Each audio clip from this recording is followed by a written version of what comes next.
Hello दोस्तों, देखिए इस वीडियो में हम लोग एक छोटी सी वीडियो बन होगी है और इस वीडियो में हम लोग देखेंगे कि एक्नॉलेजमेंट कितने प्रकार के होते हैं।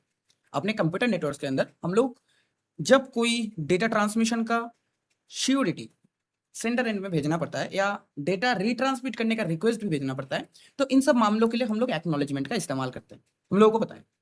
तो अभी अपने कंप्यूटर नेटवर्क्स में एक्नॉलेजमेंट बेसिकली दो प्रकार के हैं।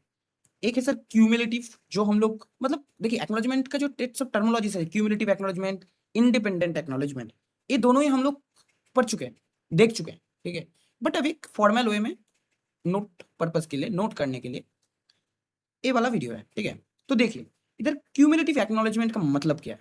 Cumulative acknowledgement is a type of acknowledgement in which a single acknowledgement confirm the successful received of all frames up to particular sequence number. मतलब हम लोग 0 लेके 0 to n-1 तक डेटा फ्रेम्स को भेजेंगे और इसका सिर्फ एक सिंगल एक्नॉलेजमेंट आएगा, ठीक है। और वो एक्नॉलेजमेंट एक चीज कंटेन करेगा, next expected sequence number. Next expected sequence number फलाना ढिमकाना हम लोग देख चुके हैं क्या होता है, ठीक है। तो एक एक्नॉलेजमेंट और उसके साथ नेक्स्ट एक्सपेक्टेड सीक्वेंस नंबर, ठीक है। मतलब हम लोग 1 2 3 4, तो फिर इसका जो 1 0 2 3 लेट सपोज, ठीक है, 5 6 7 8, लेट सपोज 4 5 6 7।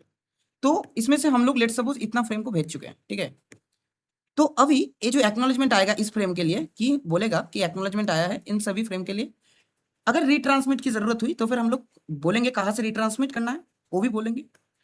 नहीं तो हम लोग नेक्स्ट सीक्वेंस नंबर भेज देते हैं, मतलब नेक्स्ट सीक्वेंस नंबर 4 है सर, हम लोग 4 को भेज देंगे, ठीक है। ऐसे ही करके मतलब हम लोग n+1, यही तो आफ्टर फंडा होता है ना, मतलब अप टू n 3 हुआ उसको एक प्लस करके हम लोग भेज देंगे, ठीक है। तो यही होता है, ओवरऑल यही होता है। Instead of sending A separate acknowledgement for every frame के लिए हम लोग एक्नॉलेजमेंट भेजना नहीं पड़ता। इन सारे कंडीशंस जब आएंगे, जैसे करके अपना जो गो बैक एन है protocol, ARQ protocol, go back N ARQ protocol, उसमें हम लोग क्यूमुलेटिव एक्नॉलेजमेंट का इस्तेमाल करते हैं, ठीक है। यही बात होता है और कुछ नहीं। तो एडवांटेज है सर कुछ कुछ, रिड्यूस एक्नॉलेजमेंट ट्रैफिक को रिड्यूस कर देता है, improve communication efficiency, requires few control messages, कम लगता है फ्रेम। हर एक फ्रेम के लिए अगर एक्नॉलेजमेंट रिसीव करे तो फिर जितने बार फ्रेम ट्रांसमिट होगा, लेट सपोज 5 बार फ्रेम ट्रांसमिट हुआ तो 5 बार ही एक्नॉलेजमेंट आएंगे, ठीक है। यही बात है, 5 बार ही एक्नॉलेजमेंट आएगा। तो इसको रिड्यूस कर देता है कि 5 फ्रेम ट्रांसफर हुआ है, ठीक है, बट एक्नॉलेजमेंट सिर्फ 2 बार आया है, लेट सपोज ऐसे करके, ठीक है। कुछ डिसएडवांटेज भी है। If acknowledgement is lost, multiple frame may be considered unacknowledged, ठीक है। अगर एक्नॉलेजमेंट लॉस हो गया, एक्नॉलेजमेंट अगर लॉस हो गया तो फिर मल्टीपल, मतलब लेट सपोज अगर ए वाला पोर्शन लॉस हो गया तो फिर वो कंसीडर करेगा कि 4 को भी हम लोग को भेजना है, 3 और 4 है बोथ को भेज देगा, ठीक है। जो एक डिसएडवांटेज है अपने गो बैक एंड में भी, can cause unnecessary retransmission of already received frames. सब कुछ सेम चीज है सर। और अपने पास एक और चीज है, independent acknowledgement is a type of acknowledgement in which each frame is acknowledged separately by the receiver। हर एक फ्रेम सेपरेटली एक्नॉलेज्ड होगा रिसीवर के द्वारा। Every received frame generate its own acknowledgement, ठीक है। हर एक फ्रेम के लिए, फ्रेम 1 गया उसके लिए कॉरस्पॉन्डिंग एक्नॉलेजमेंट आएगा, यही बात है। और बोल देगा कि किसके कॉरस्पॉन्डिंग आया है, फ्रेम 1 के लिए एक्नॉलेजमेंट आया है, ठीक है। Ensures the sender knows exactly which frames have been received successfully, कि सेंडर को बताने के लिए कि कौन सा फ्रेम हम लोग सक्सेसफुली रिसीव कर चुके हैं।